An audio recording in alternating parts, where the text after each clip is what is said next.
Hi everyone. Previous class we have discussed about Coulomb's law, that is force between 2 point charges. In this session we are going to discuss about force due to several point charges, electric field intensity, force due to electric field intensity due to an array of point charges. First we are going to discuss about force due to several point charges. If we have more than 2 point charges, we can use principle of superposition theorem to determine force on a particular charge. The principle superposition principle states that if there are n point charges q1, q2, q3 and so on qn are located at the points having the position vectors r1, r2, r3 and so on rn, the resultant force F bar on a charge q is located at a distance r is the vector sum of the force F bar on a charge q by each of the following charges. Once again, the statement of the superposition principle theorem states that the principle states that if there are n charges q1, q2, q3 and so on qn are located at the points having the position vectors r1, r2, r3 and so on rn, the resultant force F bar on a charge q is located at a position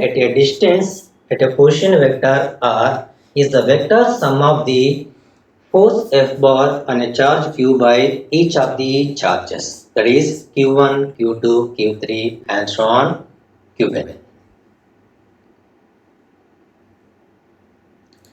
If there are n point charges that are q1, q2, q3 and so on qn, consider point charge q, draw the vector line charge q1 to draw the vector line n-dimensional n point charges to point charge q. The position vector is r1, the position vector is r2, the position vector is r3. In this direction, position vector is rn. So draw the vector line from charge q1 to the charge q2. The position vector is r1. Draw the vector line from charge q2 to charge q. The position vector is r2.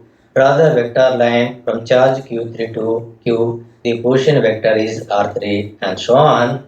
Draw the vector line from charge qn to q. The position vector is rn. Along this direction, now here calculate the force on charge q. The resultant force F bar can be calculated on charge q due to remaining point charges that are q1, q2, q3 and so on qn. Along this direction the force is F1 bar. Along this direction the force is F2 bar. Along this direction the force is F3 bar. Along this direction the force is Fn bar. So find the resultant force F bar on a charge q due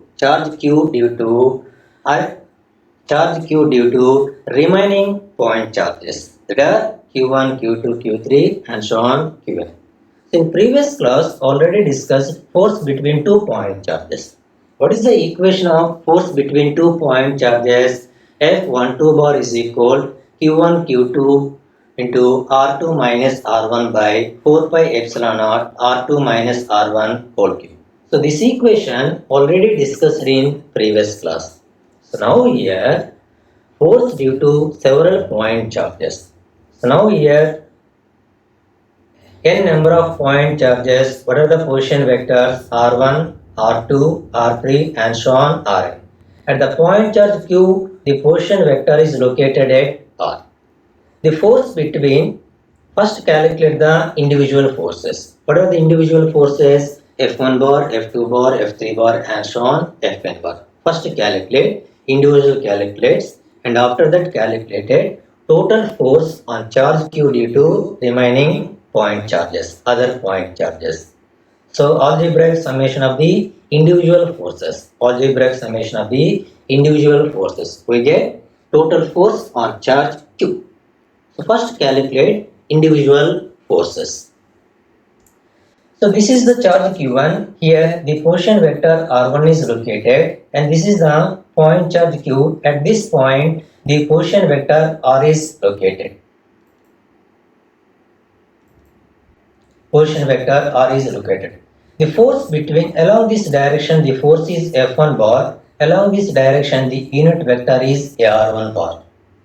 The force between charge Q1 and Q2, the force between charge Q1 and Q is F1 bar is equal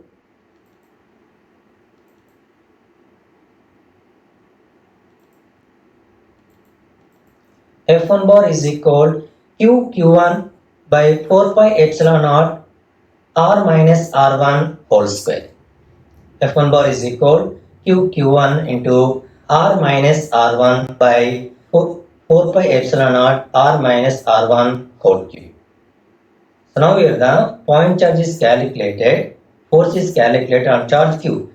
This point charge position vector minus this point charge position vector.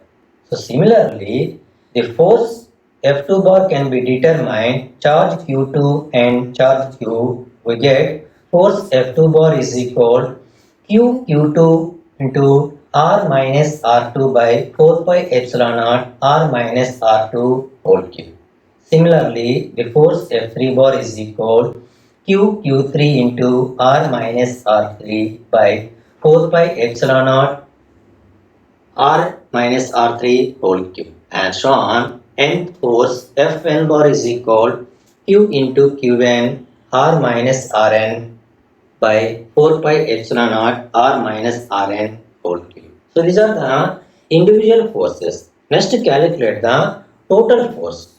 The total force F bar is equal algebraic summation of the individual forces. Therefore, the total force F bar is equal F1 bar plus F2 bar plus F3 bar plus and so on Fn bar. In terms of magnitude, magnitude of F bar is equal magnitude of F1 bar plus magnitude of F2 bar plus magnitude of F3 bar plus and so on magnitude of Fn bar. Therefore, the total force F bar is equal, substitute all the forces F1 bar, F2 bar in this equation. We get F bar is equal Q1 into R minus R1 by 4 pi epsilon naught R minus R1 whole cube plus and so on. Nth force Q1 into R minus Rn by 4 pi epsilon naught R minus Rn whole cube. Therefore, from the above equation all the terms Q by 4 pi epsilon naught is common. So Q by 4 pi epsilon naught into sigma n is equal to 1 to n Qk into R minus Rk by whole to the whole cube. R minus Rk whole cube. So this is the equation of force due to several point charges. Force due to several point charges.